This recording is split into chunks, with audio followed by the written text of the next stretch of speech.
ప్రపంచాన్ని పరిపాలించే చక్రవర్తులు కూడా అలెగ్జాండర్ అట చచ్చిపోయినప్పుడు అన్నాడట, నాయన పేరెన్నికగా నలుగురు వైద్యులు నా శవపేటకి మొయ్యాలన్నాడట. మీరు ఎవరు మొయ్యొద్దు, శవపేటకి అంతా వైద్యులే మొయ్యాలన్నాడట. నలుగురు వైద్యులు ఎత్తుకున్నారట శవపేటకి. ఆ శవపేటకి 2 కన్నాలు పెట్టండి అన్నాడట. 2 కన్నాలు పెట్టి నా 2 చేతులు బయట పెట్టండి అన్నాడట. నేను సంపాదించిన బంగారు నాణ్యాలు చల్లుకుంటూ తీసుకెళ్ళను అన్నాడట. అప్పుడు వచ్చిందట ఏది, డబ్బులు చల్లుకుంటూ తీసుకెళ్ళడం. అంటే నేను సంపాదించిన బంగారు నాణ్యాలు ఎందుకు చల్లమన్నాడు? సంపాదించాను గాని ఏం పట్టుకెళ్ళట్లేదు అని చల్లి చూపించమన్నాడు. 2 చేతులు బయటకి ఎందుకు పెట్టమన్నాడు? వట్టి చేతులతో పోతున్నాను అని చూపించమన్నాడు. వైద్యుల్ని ఎందుకు మోయమన్నాడు?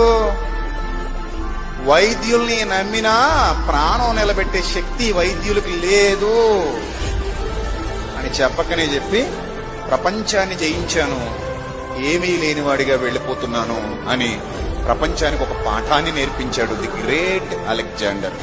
చరిత్ర చెబుతున్నటువంటి విషయం ఇది.